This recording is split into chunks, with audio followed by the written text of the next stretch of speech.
Everything begins in a different world. In the Dacian dynasty, within the imperial palace, the emperor has died. The dumbest, most ill-mannered, neglected and loser son has ascended to the throne. This is Tu Ye, and it was supposed to be another brother who took the throne. He only got this position because of some corrupt politicians who wanted to put him there. Scratching his head, the protagonist wonders why he had to become this massive loser. Obviously, he was transmigrated from Earth, where he worked editing videos of girls dancing. He didn't exactly love that job until on his laptop a message popped up asking which dynasty he would go to if he could travel. But he just said that was a stupid question, and started a keyboard war, arguing that the past was garbage. There were no discounts on anything. Everything was harder, you could catch a disease and die, and besides, there were no girls dancing on screens. But now, sitting on the throne, he wonders if this is some kind of joke. So he who hates this whole dynasty thing ended up in a place like this. However, the bracelet on his arm begins to glow. A voice says it is the artificial intelligence system called Ben, and it can be called Ben. The protagonist is startled. Apparently, he's not experienced with reincarnations.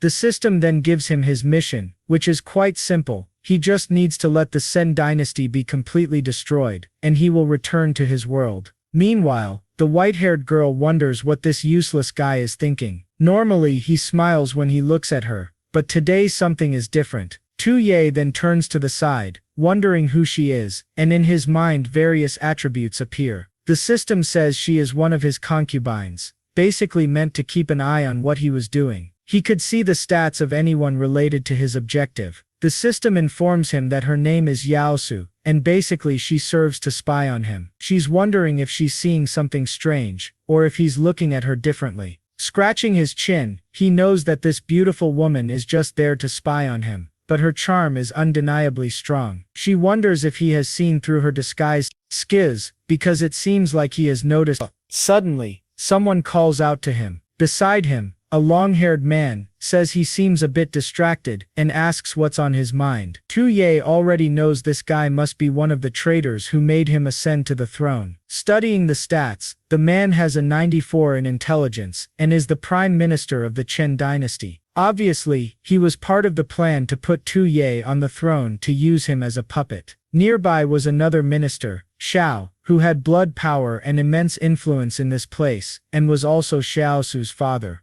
While the girl tries to understand why he's acting differently today, he's more concerned about how huge these guys' attributes are. Ben Xiao points something out to him, and asks if he's worried that the throne he sits on won't be stable. Tu Ye responds that he actually wants the throne to be unstable, and that soon the entire country will perish. Xiaosu was impressed that he responded this way to her father's provocation. Xiaosu comments that the boy must be uneasy since his brother named Tusu, who should have ascended the throne, is out leading troops. Tu Ye now understands why he took the throne, and how these men are manipulating the situation. Xiaosu reminds him that they are disobeying the laws and imperial decree by placing the boy on that throne. He knocks on the emperor's coffin and says it's fine, because it won't open and the emperor won't kill him. However, the same can't be said for Tusu. Besides, news of the emperor's death hasn't spread yet. He shows the jade seal and says they better act quickly and use it so that his brother Tusu dies and joins the former emperor. Now Tu Ye realizes they want him to use the imperial seal to command the entire country to kill his brother, so he can't lose the throne. This way, even as king of everything, he'll still be a puppet of these two men. It's sad to know that the emperor's two most trusted people plotted all this before his body even cooled. But Tu Ye doesn't want to get involved in all this drama. Not to mention, he has a beautiful spy he needs to be very careful with. He wonders what he's going to do in this whole situation. He then glances at the jade seal in Xiao's hand. He snatches it while thinking that this guy won't control him like that. The man Xiao is asking Tu Ye what he's talking about. The protagonist knows that if he himself dies, the Chen dynasty will become unstable, and that way he'll complete his mission. He puts his hand on Xiao's face and says that now that he has the seal, he decides who lives or dies. Xiaosu is confused. She never imagined he was bold enough to confront her father like this. He asks Yaosu to go against him while she's frightened by his audacity. Maybe the foolish way he acted until now was all just a disguise.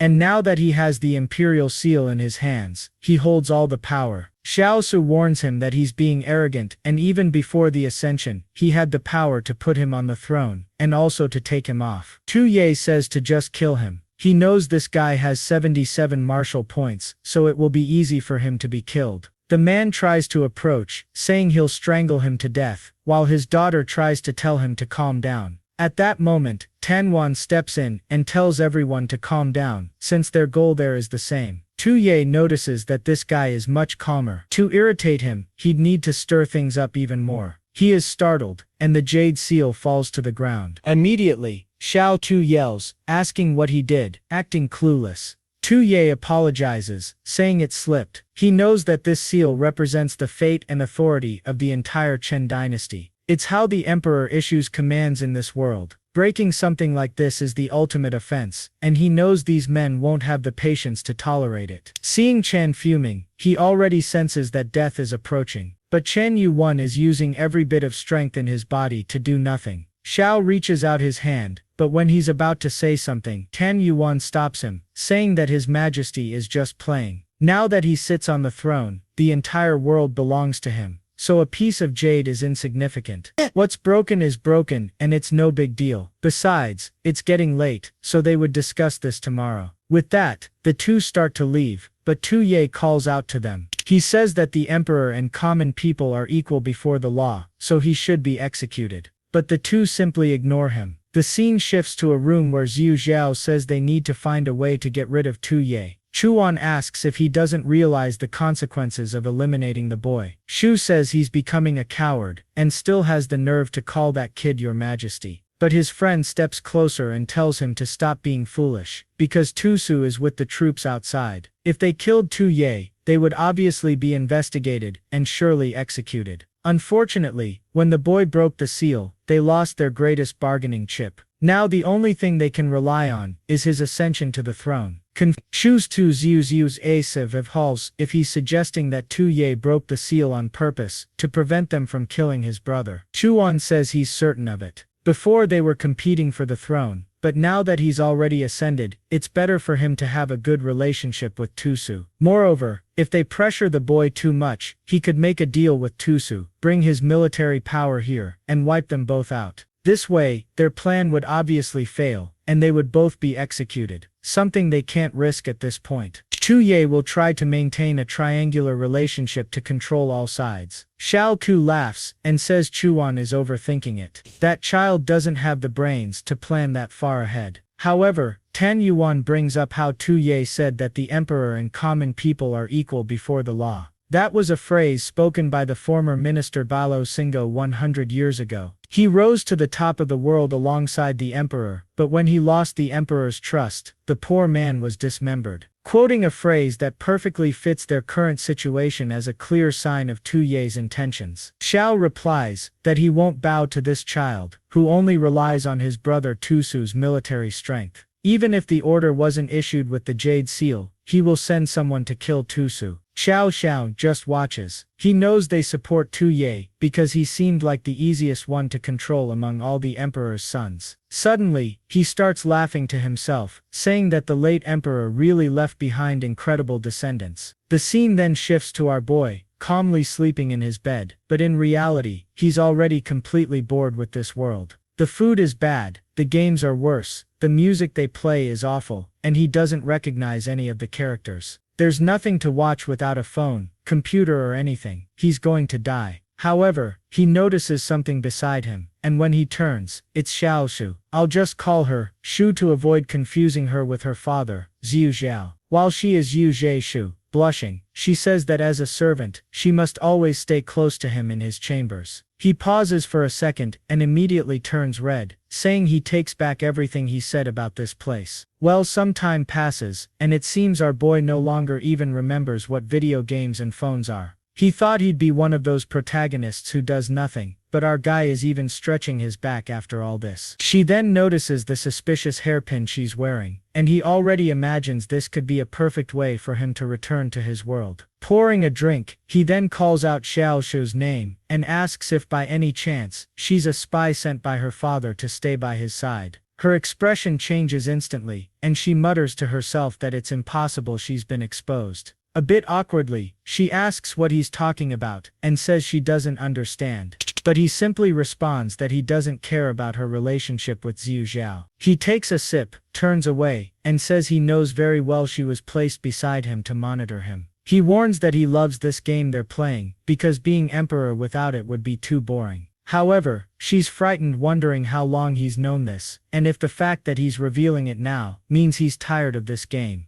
He then takes another sip of wine, and says this is truly intoxicating. He collapses onto the table, pretending to faint, thinking this is finally the perfect chance for her. Shu slowly starts removing her hairpin. Now that she's been exposed, she's lost her value to both him and her adoptive father. The only way for her to redeem herself now is to go through with this. Gradually she approaches, while he casually hums a little tune, but then the system sends a message about a point objective. These points were based on political, economic, military and cultural values, and any other indicators of the Chan nation's success. Once the nation's total value drops below 0, the mission is considered complete. At that moment, he starts with 1,000 points. That's when the fool realizes that if he dies now, it doesn't mean the mission will be completed. The problem is, she was already closing in, ready to strike his neck, and now he doesn't want to die in such a pointless way. The girl is certain she's being tested, but she can't miss this opportunity. She decides to take the risk, but right at that moment, he turns and grabs her arm. A tear escapes her eye, thinking she's been tricked by his schemes once again. He says that was way too close, but she pulls out the hairpin and breaks free, saying she still has a chance, only to stupidly trip and fall flat on her back. She's crying in frustration, while he thinks it's ridiculous. She's trying to kill him, with only 44 points in martial prowess. He then snatches the hairpin from her hand, and says she got way too excited over a few words. Lifting her chin, he tells her this is not how a qualified spy should act. The poor girl is crying, thinking her assassination mission has failed. Suddenly she wakes up in a different place, wondering where she is. Someone approaches, and asks if the mission she was given was completed. She turns and sees her adoptive father. He extends his hand, and says that if she can't handle something so simple, she will have to be punished. She screams and suddenly wakes up beside Tu Ye. He asks if it was a nightmare, and she wants to know if he's going to kill her.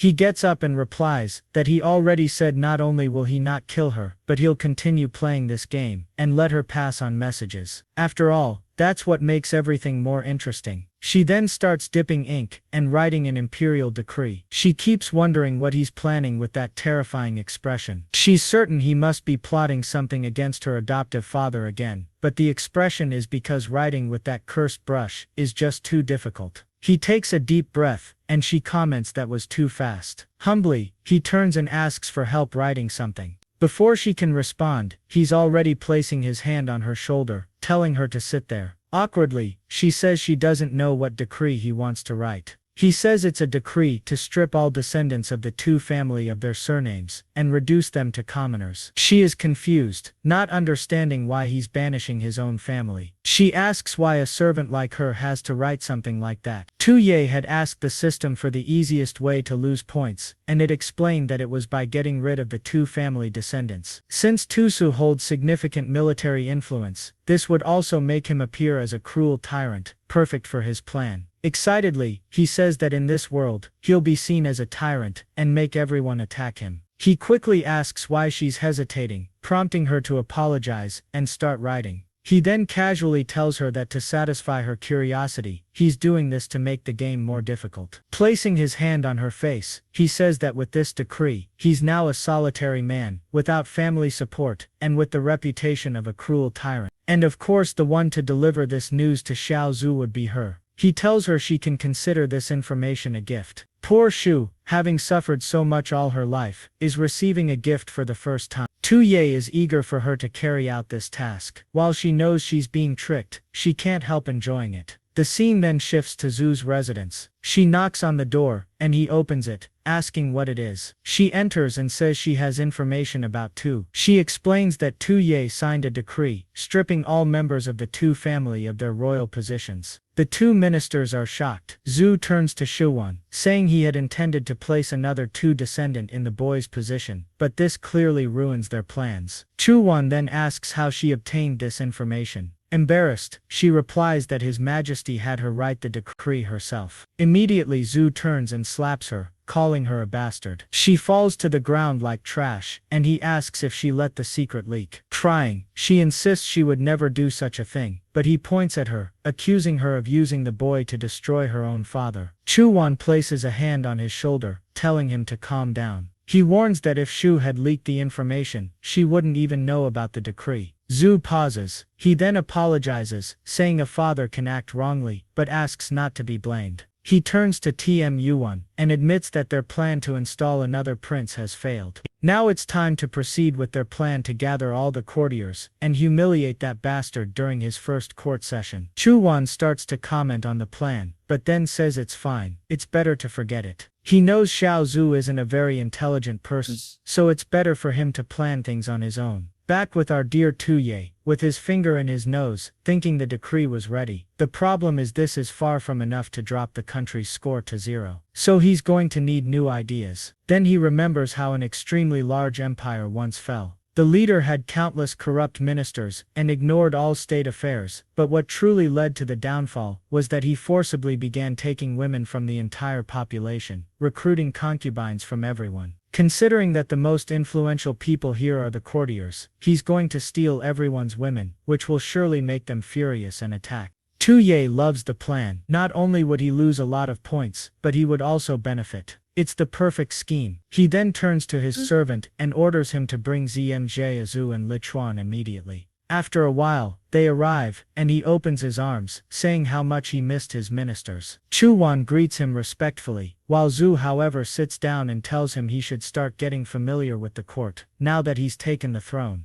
The chubby man is excited. If he can get the entire court against Tu Ye, there's nothing the boy can do. Tu Ye however thinks that holding such an important meeting seems like the right thing to do, which is exactly why he doesn't want to do it. He responds that it sounds like too much work, and he just became emperor, so he doesn't really know how to do it properly. That's why he relies on his two trustworthy ministers. Shinan simply watches, realizing how clever the boy is. Refusing this request would ruin Jaya's plan, and mentioning trust made it impossible to decline. Xiao's schemes didn't stand a chance against him. Tu Ye smiles, thinking it's time for the concubine plan to help him lose points. He then says to leave court affairs for later, because today, he has something more important to discuss. It was shameful for him as emperor to have only one concubine, so he was going to recruit countless beautiful women and expand the harem. Even Zhu was impressed by how coldly the boy was making such a decision, before his father's body was even cold. Chuwan, on the other hand, is trying to understand what the boy is calculating with this harem plan.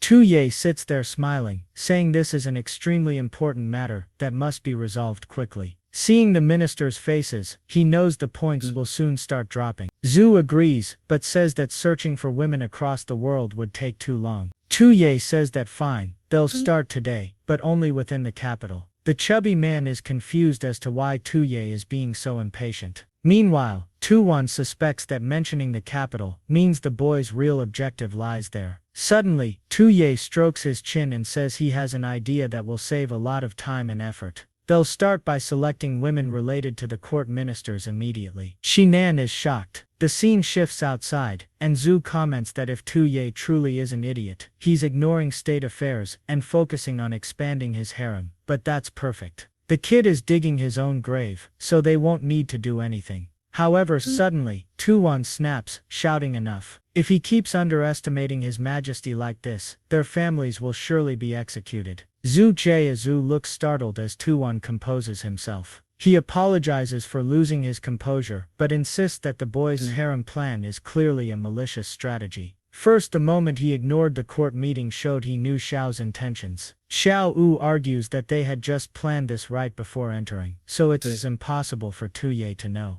Chuan says that only proves how advanced his planning is. Not only did he refuse to discuss court affairs, but creating this harem is obviously a cohesive strategy that follows another plan. Zhu Jiazu, confused, asks what he means by cohesive strategies. Chuan explains that the boy rejected the court meeting because he's confident he can control the court without meeting them. By taking women from the court ministers' families, he gains leverage through marriage alliances with all of them. This way, both of them lose all their influence. Zhu Jiazu asks what they should do now. Chuan smiles and says what they need to do is help the boy expand the Zhua family bloodline. He spreads his arms wide and says that as loyal servants they will give the boy the perfect opportunity to fulfill this desire. A few days later, inside the imperial hall, Chuan informs the prince that all his family members have lost their royal status, except for his brother, who is still outside. The prince says that's not important, they can talk about that later. First he wants to know how the selection is going. Chuan reports that the ministers did everything they could to fulfill his command, but time was limited. Tuye claps his hands and tells him to take a look. The curtain opens, revealing a legion of women before him. The boy is literally drooling, saying that this is truly paradise. All the women begin paying their respects to his majesty. Tuye sneaks up behind Shan Yuan and asks if any of these concubines particularly enjoy combat behind closed doors. A bit confused, Tamwen says he doesn't quite understand what he means. Tuye finds it odd. Clearly, even if the man doesn't grasp his words, the context should explain itself. Meanwhile, Tuwan wonders if the prince is starting to suspect something among the concubines. He brought all are from influential families, except for two women. The one in red is Fantu, and the one in purple is Yusa. About a decade ago, when the emperor ruled the Daqian dynasty, the families of these two girls offended him, and were completely wiped out on impulse.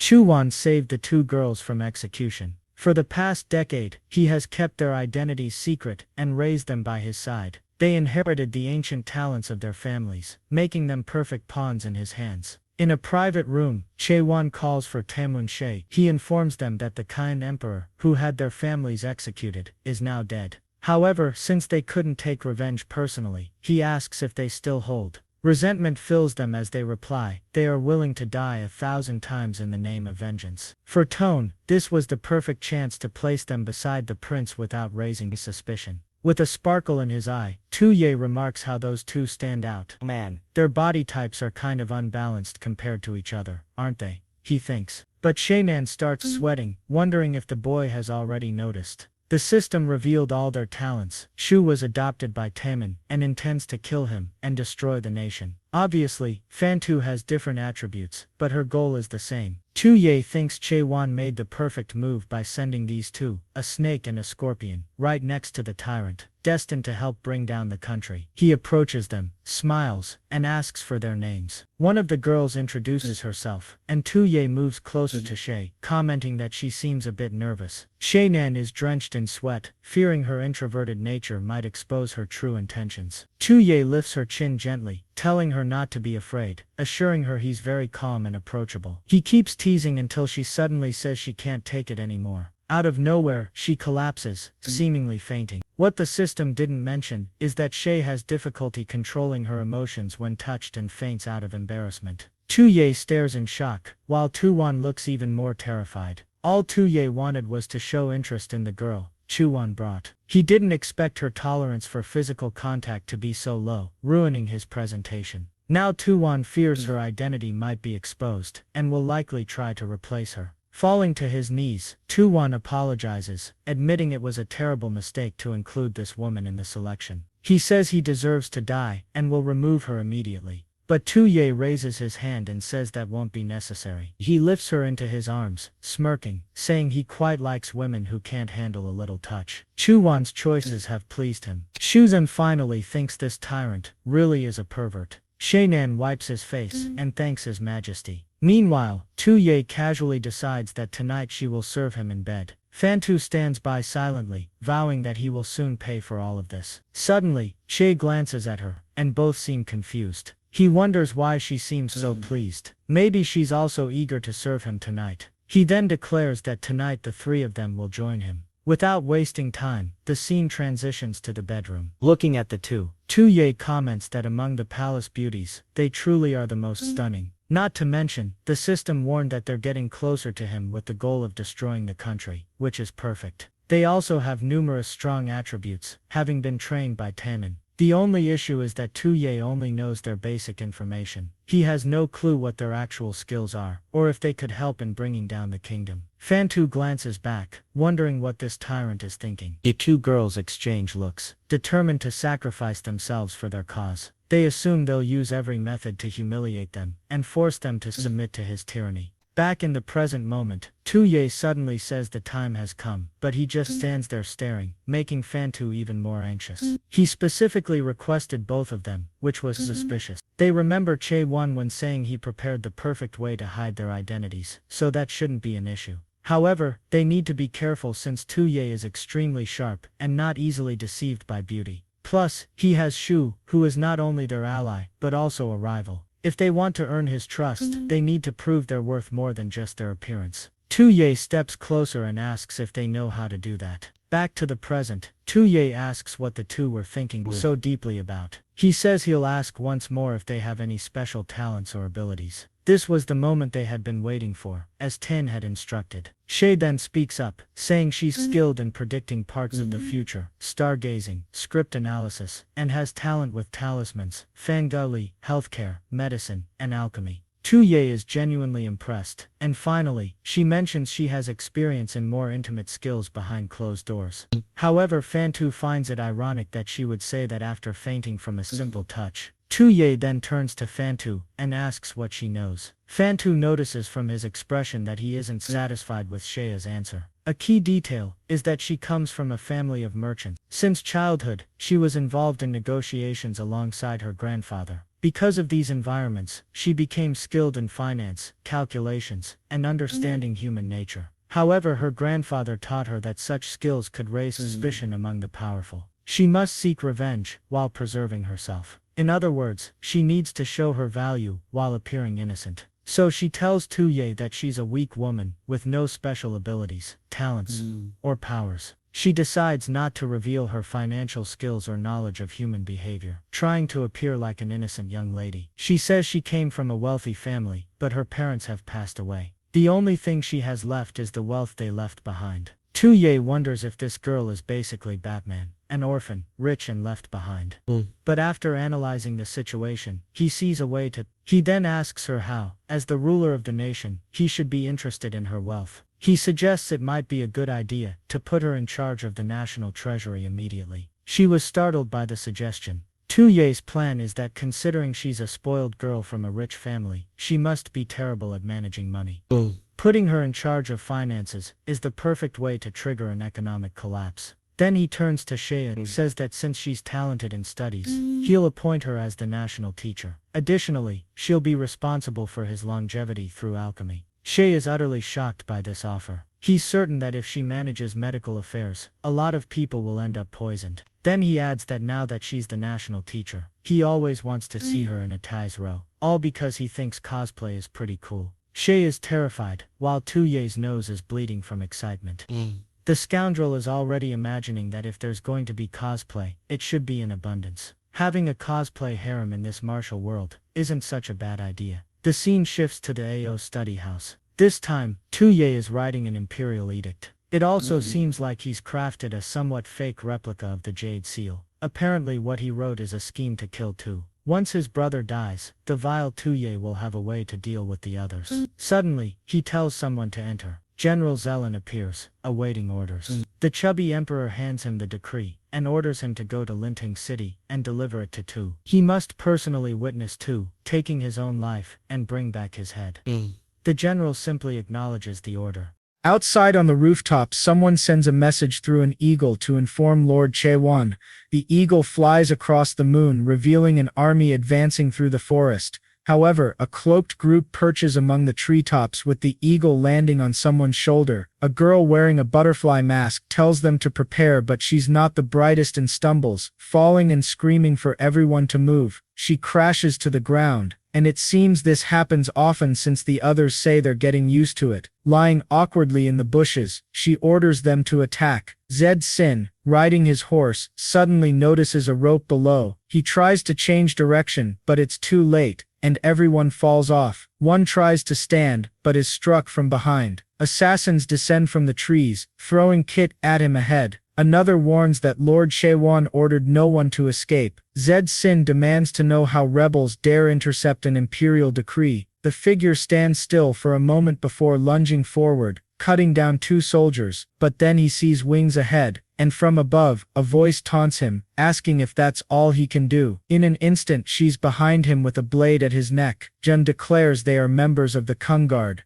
Members of the Kung Guard. Without responding, the woman finishes him off, and one of the men retrieves a box. He announces that, as expected, the imperial decree was found on this man. Lord Shaewon confirms it's the decree ordering Prince Tu to commit suicide, undoubtedly sent by that cruel ruler. One soldier hesitates, asking if they're going too far by stopping an imperial decree. Something swiftly flies past his head, which reminds him of the true mission of the guard. They operate in the shadows to protect the late Emperor Qin Jun's will. They act ruthlessly, using the bloodiest methods, but they must not forget the old alliance with the Emperor. An emperor who, before his death, declared Tu as the crown prince. It is their duty to ensure that this happens. However, Tu Ye not only stole the throne, but is also trying to kill Tu. She shreds the decree and declares that this proves it. The new emperor is an enemy. The Kung Guard must eliminate him. She orders the area to be cleared, and ensures no information leaks. Tu is still far to the north, and even on horseback, it would take him at least 4 days to return. During this time, Tu Ye wouldn't know whether the decree succeeded or not. Before this could be exposed, Shaewon plans to kill Tu Ye. Back with Tu Ye, coughing after a fit, he wonders which of the lovely ladies is thinking so much about him. 5 days later, we return to the Tu residence. He still hasn't received any news. Obviously the messenger was killed. Shimon approaches and asks what he's waiting for. Tu Ye casually responds that he's not waiting for anything and questions why Tu-won took so long. Chu-won raises a finger and says he brings good news and bad news. Zedzu interrupts, asking what could be worse than their current situation. Shen Yuan calmly explains that their plan to forge the imperial decree and kill Tu has failed. Zedzu is shocked and grabs him, accusing him of speaking nonsense. But Chu-won slaps his hand away and reminds Zeds that they're on the same side, so they should stop pretending. He reveals that Jin was intercepted outside the city 5 days ago, and the one who killed him was none other than the Kung Guard's leader, Shaewon. The chubby man is confused, wondering why the late emperor's Shaewon shiz him to wait for the good news. Shen Zeds believes Tu Ye sent the decree, making him her next target. Zedzu Yu celebrates, but then pauses. He questions how anyone knows this when the Kung Guard operates independently. Chu-won simply says he has his methods, and that Zedzu Yu shouldn't worry about it. They got lucky. This time, they must seize the opportunity. This is the perfect chance to restore the balance they desperately need, especially since His Majesty is hosting a grand banquet today, with many guests. If Shae wanted to strike, tonight was the perfect moment. As Shaewon leaps under the moonlight, Time notes that the guard is weakened, ensuring their success. Even if the assassination fails, Tu Ye would grow to hate his brother, shattering the balance. Zedzu cheers, saying that Tu Ye would be killed, and Tu would take the blame. Shaewon agrees, this would be the perfect outcome, but now it's up to fate. Zedzu Shaewon turs how such a plan could possibly fail, but Chuwon is already leaving, saying he only came to inform them, and asks to be excused.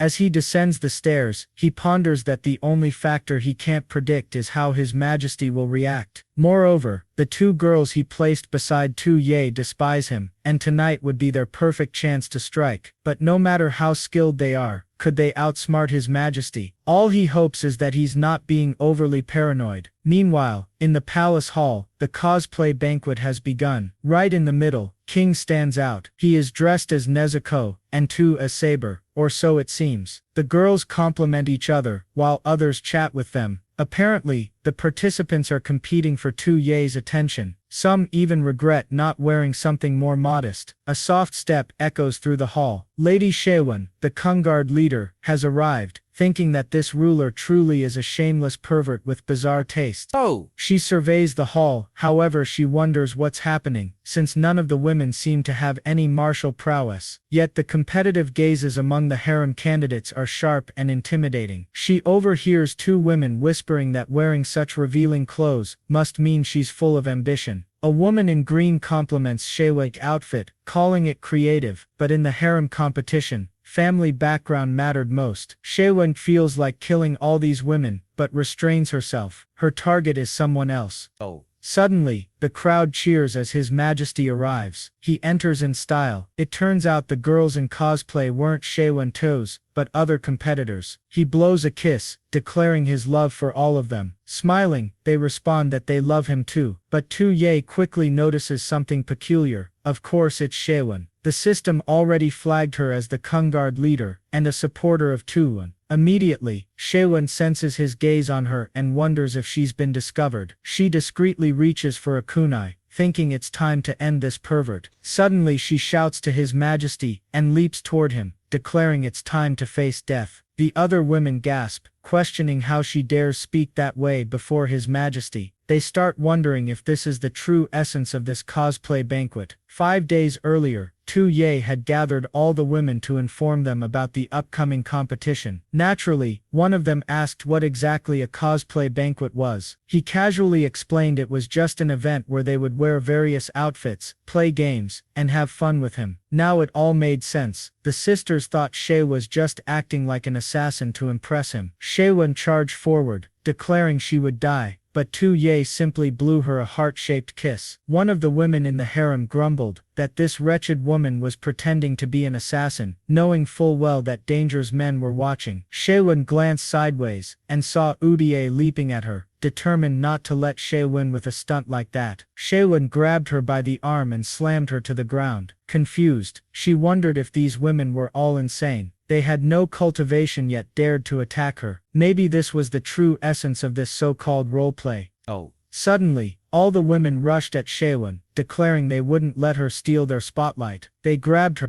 pulling her away, insisting they must protect His Majesty from a lunatic like her. Being pushed around, Shayla couldn't understand why these women were fighting so fiercely for this man, but gripping her dagger tightly, she decided if this was their choice, she wouldn't show mercy. Seeing Shayla prepared to strike, Tu Ye panicked. These women were vital resources for his role as a tyrant. He quickly ordered her to stop and spare the girls. Shaylin muttered to herself that this perverted ruler was bold to speak to her like that. She then asked if he was willing to die for them. The women smiled and confidently said they were willing to die for him. But Tu Ye knew he couldn't die yet. The nation still had too many points. He apologized, explaining his time to die hadn't come. Shayla scoffed, saying his words were empty, but Tu Ye stepped closer and promised to abdicate the throne to Tulun. He knew she was there to assassinate him, and paved the way for Tu to ascend. Shay wondered if he already knew her identity, and whether this was all a trap. She demanded to know his true intentions. Raising his arms, he admitted he was tired of pretending. His only goal was to be a lazy and incompetent ruler. The throne meant nothing compared to a harem full of beautiful women, and he was willing to give it up to someone more capable. The system immediately notified him that this speech had triggered a story route, where the nation would be destroyed. The conditions for this event required a massive army outside the capital, and him abdicating the throne to a general. If his plan succeeded, he would lose 1,000 points, dropping him to 0. Shayla suspected he was lying. She also knew no one in this world could resist such power, especially a pervert like him. She coldly told him to forget it. Whether he was serious or not, she would kill him and hand the throne to Tusu. Tu, confused by her relentless desire to kill him, tried to strengthen his persuasion. He warned that if he died here, Tu's reputation would be tarnished, and he wouldn't be seen as a legitimate emperor. Everything he was doing was out of love for his brother. This move triggered a flashback of the late emperor. He'd once asked Shishio if after pacifying the north he had become a good emperor. She replied that with his knowledge and military talent, he would be remembered as a wise ruler for generations. However, he lamented that his talent was only suited for conquest, and such a ruler wasn't needed in this dynasty's future. Shishio assured him that an emperor like him would always be necessary, yet he simply turned away, admitting he knew his time was short, a fact that wasn't necessarily bad for the dynasty. What he wanted was a successor who didn't need to be talented, even someone lazy or careless, as long as they were tolerant and sought peace over success and greed. Hearing this, Shishio always believed the true successor should be Prince Tusu, but based on the late emperor's words, Tu Ye seemed to fit that role more. Shaken, she scolded herself, refusing to be swayed by a few words. The rightful heir to the dynasty was Tusu, the legitimate son. She vowed to take Tu Ye to Tusu, and let him decide his fate. She ordered Tu Ye to come with her to Linting City to perform the abdication ceremony. For Tu Ye this was perfect, with the system warning the story was heading in the right direction. But suddenly someone blocked their path. It was Judge She holding a glowing talisman, demanding to know what right She had to abduct the emperor. She radiated a purple aura, surprising everyone. Shishio, realizing everything Tu Ye said might have been a ploy, grinned as she tightened her grip on her dagger, cursing the tyrant for toying with people's hearts. Yet despite seeming to have a grand plan, Tu Ye was utterly confused. He wondered what kind of situation he had just gotten himself into. Tu reassures Tu Ye not to worry, claiming She's talisman abilities are incredible. She insists Shishio won't lose to that assassin, and with both of them protecting him, he won't be taken anywhere. But Tu Ye wonders when he ever asked these girls to protect him.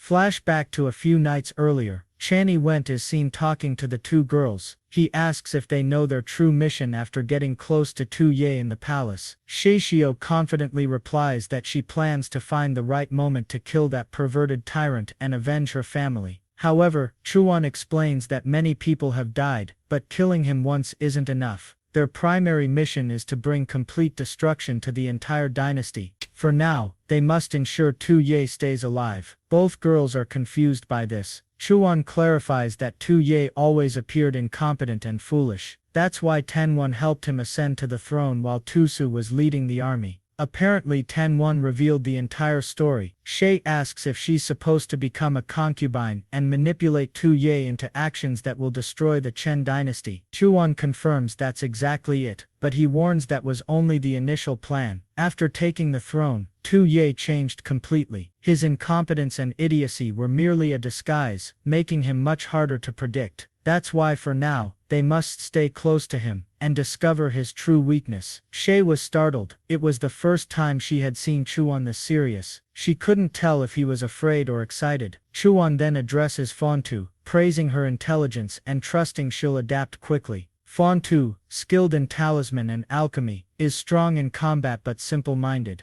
Their combined strengths make them perfect for executing the most important part of the plan. Tu Ye must never stand beside Prince Tusu. Back in the present, King chuckles, saying Chuan was right. Tu Ye's act of incompetence was only a facade. She was a woman from the Kungar, and created this bizarre cosplay event to lure her in. Once she got close, he crafted the perfect chance to make her take him to Tusu, setting the stage for revenge against the ministers. What Tu Ye didn't know was that She Yuan had already anticipated this, and placed them both by his side to try to stop She from continuing the duel. Fontu, frustrated as Tala giggles, suddenly notices something odd and glances back. Tu starts whistling, pretending to mind her own business. But Tu Ye immediately realizes what's going on.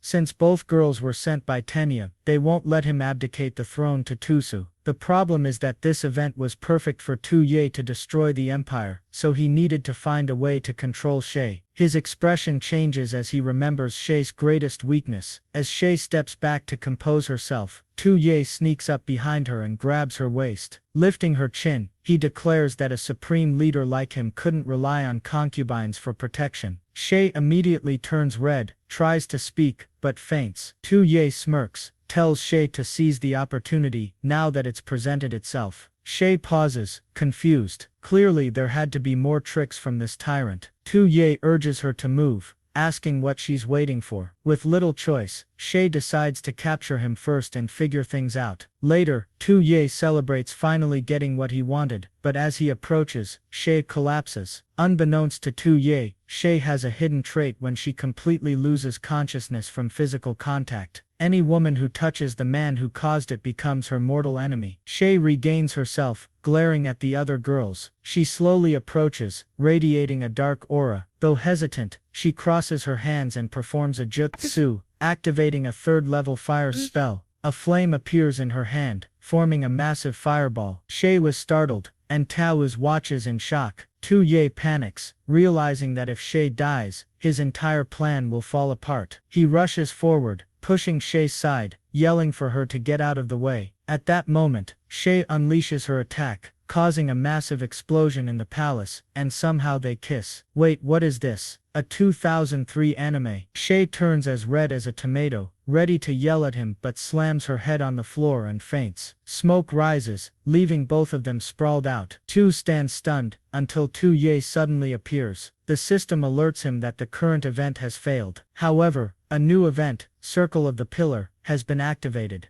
This event triggers when an assassin attempts to kill him inside the main hall, and a third person proficient in medicine tries to protect him. Tu Ye knows that if he defeats the assassin in the event, he will gain 1,000 national power points. At that moment, Tu Ye is devastated. What kind of nonsense is this? Why is it called the destruction of the country if I'm gaining 1,000 points? Nearby, Tae watches everything, stunned by his aura. Despite both experts fainting, he seems untouched. She begins to understand why Tanyan feared this version of Tu Ye. Later, in the room, Shay starts to wake up. The man approaches her, and she seems confused. She sits up and asks where she is, and he casually tells her it's his room. Noticing she's chained, she accuses him of being a shameless pervert. Tu Ye looks perplexed as she declares he'll never have her body. He rolls his eyes, saying she's losing her mind, and points out that if it weren't for him, she would have died at Tanyan's hands. Shortly after the fight between the two began, someone kicked the door open. It was Tanyan entering with his army, and ordering them to kill the assassin and protect his majesty. He approached Tu Ye, knelt, and apologized, saying that for the risk Tu Ye had taken, he deserved to die. Tu Ye told him it was fine, since he was unharmed. Che-Dug then offered to take the assassin to discover who was behind all of this. Tu Ye suddenly shouted for him not to do such a thing.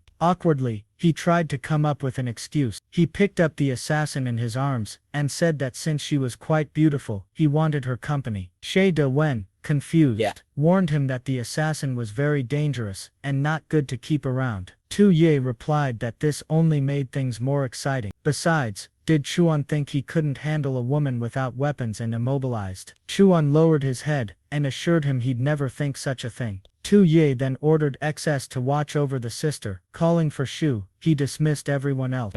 Now, deep in thought, Tu Ye knew that the initial mission had failed. However, keeping the assassin alive could be advantageous since she might return to Tusu and help destroy the nation. Shay told him he was standing too close, and declared that she could be killed or tortured, but would not endure such proximity. She pushed his head away, reminding him that she had already killed the messenger meant to execute Tusu, so he should just kill her. She added that Tusu would soon arrive to deal with him. Tu Ye, unaware of this, asked when he had sent someone to kill his brother. She told him to stop pretending, because she knew about the message he had sent. Shu, however, recognized it as her adopted father's doing. Tu Ye, noticing Shay's expression, deduced that if she knew something, it was like her adopted father. For him, this was perfect. It was a chance to fuel even more hatred against Chu. Shay To, startled, watched as Tu Ye put his hand to his head, and let out a Joker-like laugh, claiming he had just remembered the decree he sent. She was confused as to why he would admit to such a thing. Tu Ye walked to the wall, grabbed a sword, and declared that his brother controlled a mighty army, which should be left to him. She wondered why His Majesty wanted to take full responsibility for everything. Tu Ye explained that sending a decree to have his brother killed would have been too boring. He intended to deal with him in a far more entertaining way. Shay was shocked as Tu Ye made a sudden swing, but of course, he cut the chains. Shay To asked why he wasn't killing her. He replied that since she killed the messenger, she now had to deliver the new decree. He explained that their father trained Tusu to be a hero and take the throne, but to him, Tusu was just a grovel of strength and nothing to fear. With a smirk, Tu Ye announced that not only would he strip his brother of his titles and position, but he would also make him. Looking startled and poorly drawn, almost as if her eyes were 3 meters apart, could hardly believe her ears. Tu Ye told her to deliver the message to her brother, and if he disagreed with the decision, to come and reclaim what was rightfully his. Waiting for him personally in the capital, ecstatic with his performance, Tu Ye was convinced She would now hate him and deliver the message to Tusu. But then the system activated the rebellion arc from the story routes. For this story to begin, the capital needed to have a prince with powerful troops. The system user, as emperor, had to issue an order to strip the prince of his powers. If the prince rebelled during this first phase, the host would lose 1,000 points. If the prince eventually stormed the castle and destroyed the entire place, the host would lose 10,000 points. Tu Ye was thrilled. Losing 10,000 points would definitely put him in the negatives. Meanwhile, She Tu, watching him, thought this prince was unhinged. Perhaps this was a good thing, as it gave Tusu a greater chance of reclaiming the throne. Tu Ye calmly let the woman leave. She wondered why His Majesty not only let the assassin escape, but also took all the blame for her father's actions. Tu Ye, no fool, began to understand how things worked. He couldn't rely solely on the system's events, as the last time he ended up gaining points. He needed to make better use of the ministers around him. Looking at Shu, he remembered her father suggesting that court meeting. The thing observed she was unsure of what was happening. Until Tu Ye called her by name. He apologizes for having given so much attention to Tusu and Shate. She responds that hearing something like that from him is terrifying. He approaches and tells her to relax, reminding her that he already said she could tell her father anything she wanted, and this time he wanted her to send another message to him. She was to inform him that Tu Ye would participate in the court meeting he wanted to arrange, so he just needed to set the date. Shu agreed, and with that, the next day arrived. Everyone was already gathered in the middle of the hall when Shu's arrival was announced. People greeted him, and the chubby man entered cheerfully, thanking them for their compliments, and saying there was no need for formalities. However, he noticed that people didn't seem very enthusiastic, which he found odd. He quickly realized that Tanwan's seat was empty. A man approached and informed him that Tanwan had sent word that he wasn't feeling well. Zhu thought to himself that Tanwan was underestimating his plans. He turned to the messenger and said that Tanwan should indeed take better care of his health, so it was fine that he wasn't present today. However, Sheu had already made up his mind. Today, he would first assert his authority over Tu Ye in court, and then deal with Tanwan. Then another announcement was made. The emperor had arrived. Salu turned, and everyone bowed. Tu Ye entered with Mishu by his side. People whispered, wondering since when an emperor attended court accompanied by his concubines. It was against protocol. Tu Ye turned and said that if they couldn't handle just one concubine, they were in serious trouble. That's when they started to panic, placing their hands on their heads upon seeing what was coming next. Of course, he had brought all the palace women with him. While some fainted, others wept for the late emperor. The women curiously asked if this was the great court assembly, tugging at the beards of the old ministers. Laughing, Tu Ye said the girls were interested in experiencing this, so he was sure no one would oppose it. Sheu, however, wondered if the boy had lost his mind doing something like this. Another minister was horrified, saying even the maiden his family had sent was standing there, which was disgraceful.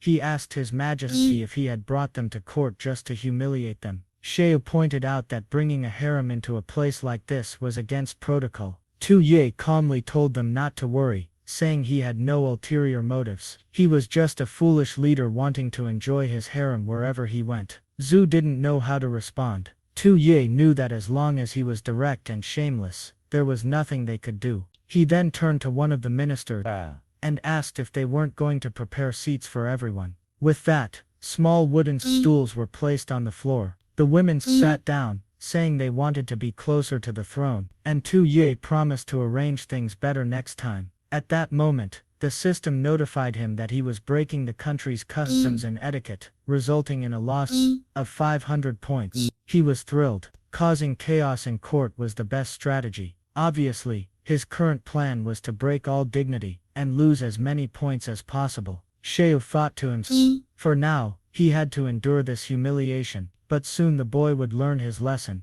Tu Ye then asked if any ministers had anything to report to him. The ministers knew that the drama was about to begin, since Lord Xiao would make a move against the young emperor. Xiao stepped forward and he had something to report. He claimed that some interesting signs had appeared on East Island, and that he had come to present them.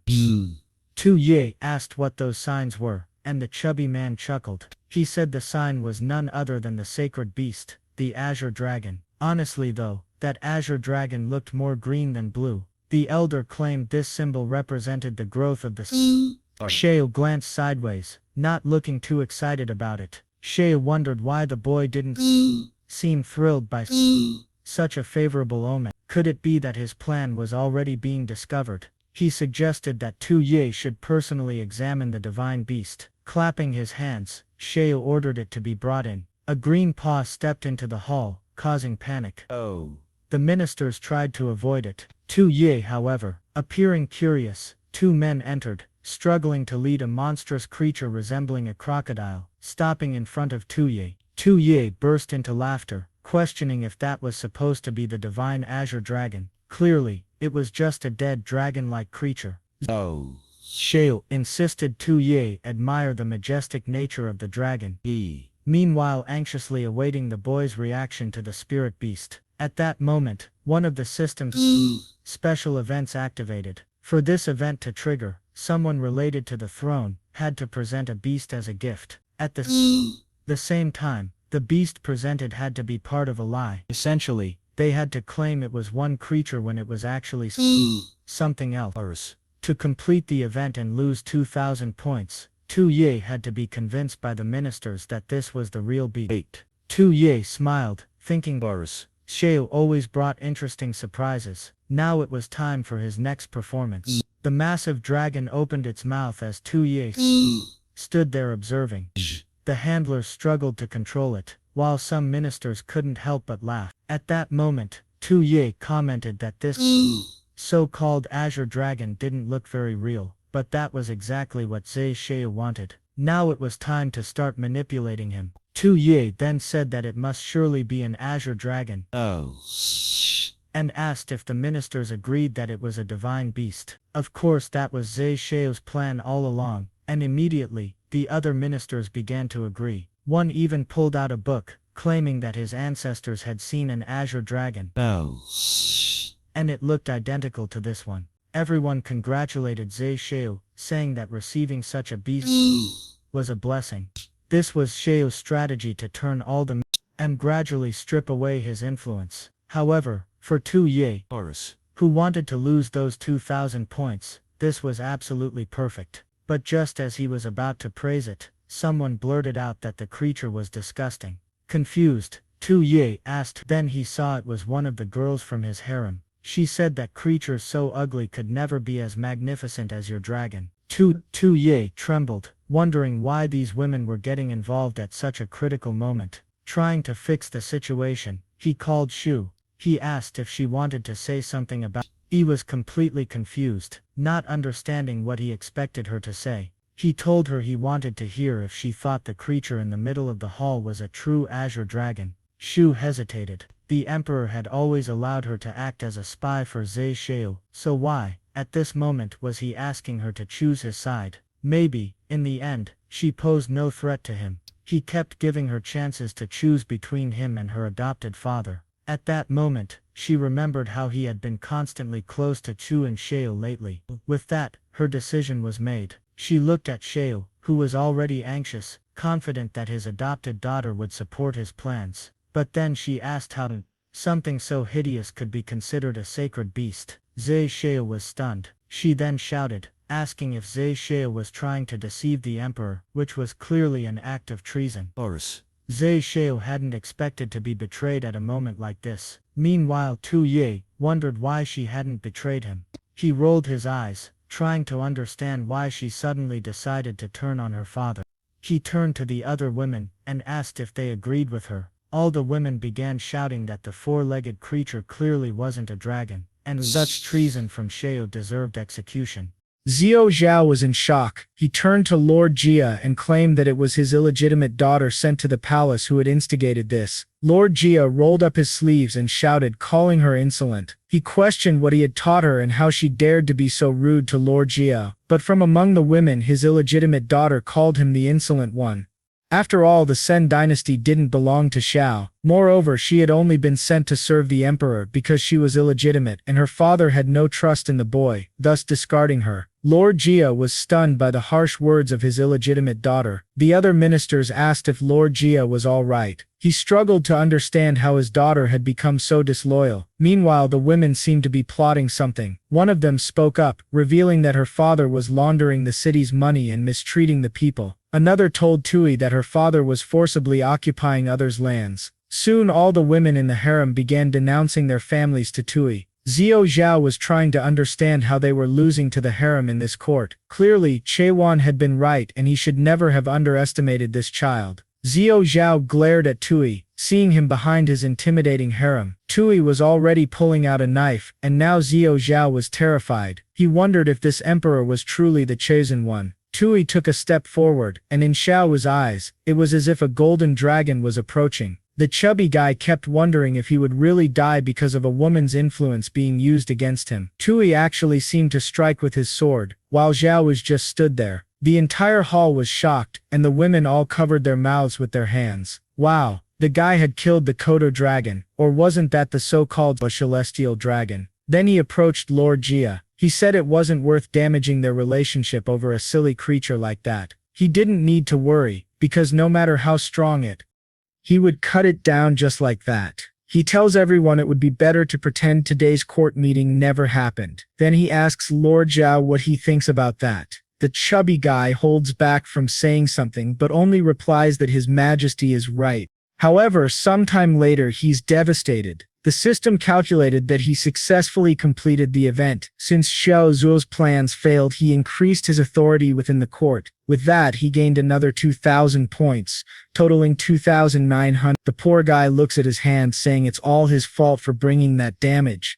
In the background, Shu wonders why he doesn't seem happy about how he managed to intimidate Xiao Zuwei. Then he approaches and asks if she's satisfied with her performance. He pauses for a second, turns with a sinister smile and says it was okay. However, it would have been better if she had understood his true intentions.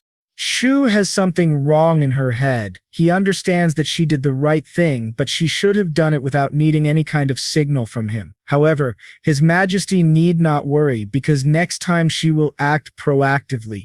The problem for Tui is that he completely destroyed Zuo's reputation, so that guy won't be able to help him lose points anymore. Now he can only rely on old Shen. He then asks for help again to draft an imperial edict. Shu immediately wants to know what his plans are this time. He says that this time they would promote Tang Yuan to the position of Grand Chancellor. He asks if she has any issues with that, and instantly she is already seated and writing. She knows that the position of Grand Chancellor is above all ministers. Since the founding of the Great Kalian Empire, only a man named Wu Xinglu held that position over 100 years ago. And now that Xiao has lost his power, Tang Yuan has been placed in this role. She wonders if this is some kind of plan to do something against him as well. Perhaps it's a strategy to make the two of them turn against each other. He then stamps the paper with a seal. However, suddenly, he freezes when a system message appears saying that his brother had gathered troops in Beijing. The first stage of the Jin Rebellion event is complete, and he loses 2,000 points, leaving him with only 900. Immediately, he starts laughing like a maniac, saying that these damn court points are all disappearing. He begins stamping the seal, laughing like a lunatic. The scene then shifts to a battlefield full of dead soldiers. Half a month later at the southern battlefront, many supplies are being looted. A guy punctures a cart and liquid spills out. He informs everyone that these were military provisions, so they no longer need to worry about supplies. Nearby, there's a man on horseback with a red streak in his hair. The army commander named Wang Jian approaches and addresses him as Your Majesty. He says they've been advancing through the south for 10 days without encountering any royal troops, making their progress smooth. However, recently the battles against Longjiang troops have been too easy and he's starting to suspect a trap. The man with the red streak tells him to explain properly. Wang Jian explains that the Longjiang troops are usually commanded by Li Chuan. They aren't the strongest, but they are considered elite. However, instead of fighting, they simply abandoned the supplies and fled this place. The men are all carrying supplies and the guy says that General Wang seems to be right. I think it's Fei Shu who says that Tui is very cunning and despicable. Surely he's plotting something alongside Tinam. The guy laughs and says he knows this was all on purpose. It was obvious. He understood his own brother's strategies. Look who's arriving now, folks. The scene then changes to a strange house where an old man sits and asks his distant friend what the next line is. The child seems to be searching for the continuation of the phrase about a friend coming from afar. After thinking, he says a friend coming from afar must be punished. The old man smacks him on the head and says that for a crown prince he is very dumb, so it's impossible to entrust the dynasty to him. However, the boy tells his father that his brain works perfectly. Just yesterday, he clashed heads with several soldiers and came out unscathed. The father, however, remains silent and only says that today he has no right to eat. Besides that, he must copy the lessons 100 times. Collapsing on the table, the boy mutters to himself that he wishes he could eat something until someone throws a stone at his head. It's the protagonist calling out to Tusu, asking if he got scolded by the old man again. He says he doesn't understand how his brother, the crown prince, lives a harder life than he does. Tusu turns and says that's exactly why he envies him. Tusu's father had great expectations for his name and wanted him to be remembered as a wise commander. Tusu says that's cool, but if you can't enjoy life, then being an emperor isn't worth it. His brother says he doesn't want to lead the country but rather command troops in battle. So why was he born with that name? However, as the eldest son of the Tu family and the prince of the Great Cheng Kingdom, he had no choice. Tiuli becomes thoughtful. Then he says it would be simple in the future. He would take the position of emperor to help his brother. He would even remove the 2 ceremonial titles from him, so he wouldn't have to worry and could live as he wished. Tui is riding his horse, saying that Tusu never changed and was always an idiot. He orders everyone to march toward the city of King. Meanwhile, in the capital, Shu tells Chuan to leave because His Majesty doesn't want to see anyone. Shang Yuan says that enemy troops are less than 800 miles away and that he needs to speak with His Majesty. Shu replies that Tui is already aware of that, but he trusts that Taijuan will handle the matter well. After all the Longshang guards are under his command, so naturally this is now his responsibility. As Grand Chancellor, he should share His Majesty's burdens and help solve the problems. Shuan wonders if Ti is trying to shift all the blame onto him. However, he shouts, saying they are underestimating Tihu's forces. He was known as the Great General. Shu says not to worry because Ti is well aware of all that. Xin Yuan was to control the rear troops without taking risks. The plan was for the soldiers to show some bravery in front of the enemy and then retreat. Even if they lost, it would be an honor. Qin Yuan is confused, trying to understand if winning or losing truly doesn't matter. What were His Majesty's true intentions with this move? Shu simply leaves, saying His Majesty is eager for good news. He then closes the door and starts stretching, saying that pretending in front of that old man is exhausting. With crossed arms, Shui asks if everything went well and Shu says yes. According to his instructions, she ensured that Shan would lead the army and make them retreat. Chui then approaches for a massage and wonders what will happen. If the northern troops reach King, the consequences would be unimaginable. How could he, at such a crucial moment, put Shan in charge of everything and still say that winning or losing didn't matter? He says that of course he cares about victory or defeat, thinking it would actually be great if they lost. Obviously he's doing all this because their troops are the second best in the Great Tran Empire. So there was a risk they might actually manage to defend. That's why, if they had to fight, he ordered Qin Yuan to lead them into a much more open area. That way they would have no advantages and would surely be defeated. With all the pieces in play, the Jin Rebellion event would be easily completed and Tu Su would be furious. He starts laughing like a madman while Shu begins to recognize that smile. She's certain that Taijuan will suffer greatly this time. Meanwhile, Taijuan is walking alone in the courtyard, thinking about the leader assigning him these responsibilities and saying the result didn't matter. Suddenly someone comes running, calling his name. It was Xiao, furious, saying it was no coincidence that Chan Yuan pretended to be sick on the day of the court. He grabs him by the collar and says he joined Tui to plot against him. Chan Yuan pulls Xiao's arm away and tells him to stop talking nonsense because he never planned anything with Tui. The chubby guy demands an explanation for why Taijun was promoted to Grand Chancellor right after he lost his position. Taijun replies that the prince did that to make them fight each other. Besides, Tuzu was marching toward Clanging, so it wasn't the time to argue over trivial matters. However, Cho says this isn't trivial to him, especially since he knows about the women Shu placed beside Tui. One was working as the national advisor and the other was managing his treasures. Was he really planning to join forces with Tui? He then threatens him, saying he knows the identity of those two women he adopted many years ago, and asks if Tang Yuan really wants Tui to find out about it. Shang's expression changes. He calms down for a second and says he's starting to understand Lord Zhao. Perhaps his previous actions caused a misunderstanding, and he would clear it up now. As he reaches for his shirt, the chubby guy asks what he's planning to do. He's startled to see Chon revealing a golden tiger seal. Chon says it's exactly what he's thinking. This is the talisman that allows him to command 30,000 troops in Qing. He offers it to Shao to take command and asks him not to refuse.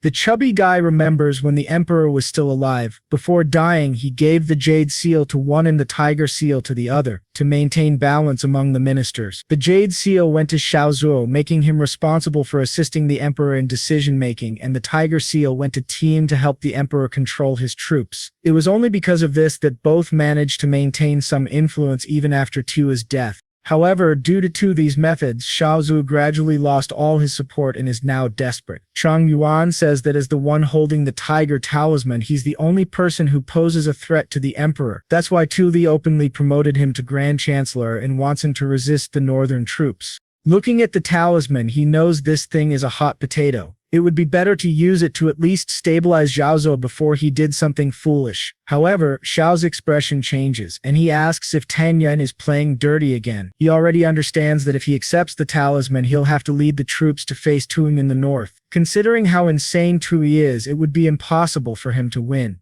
He slaps the talisman away and says that if Tang Yuan wants to send someone to die, it should be himself. Suddenly, Chon pauses for a moment and seriously calls Xiao by name. He asks if he made this offer so kindly just to make Xiao forget the situation he's in. The imperial seal was broken. Xiao Zuo no longer had any dignity before the officials, and even Shu had betrayed him. At this moment, he had no cards left to play. Confused, Zuo asks if he's being threatened. Chon pauses briefly, picks up the tiger seal from the ground and says he's just stating facts. Holding the tiger talisman is risky, but it's the only thing Xiao can do now. This talk of playing dirty is nonsense because the strategy is quite clear. Since Shou hadn't completely lost his position and still had the talisman, he could control the Longzhan troops. Shenyang shoves it into his friend's hands, almost into his mouth, and tells him that considering their past relationship, this is the last chance he'll give. He leaves, waving goodbye, telling him to take advantage of the opportunity. Xiao Zuo pulls the object from his mouth, saying he knows that taking those troops to war is a death sentence. However, Tang Yuan wasn't wrong. This was the only card he had to play. The problem was that he was up against powerful enemies, Tui, Tusu, and Tang Yuan. If that's the case, they better not complain about what he was going to do. The scene then shifts to a burning house. A woman cries while holding her child as soldiers pass by with supplies. In the following days, the villages near Qing were looted by Xiao Zhu, who was leading the troops. One man grabs a soldier's foot and says that without food, they won't survive the winter. Seeing this, Xiang says that these soldiers are idiots and can't handle something so simple. If he hadn't ordered the villages to be burned, imagine how long it would take to gather these supplies.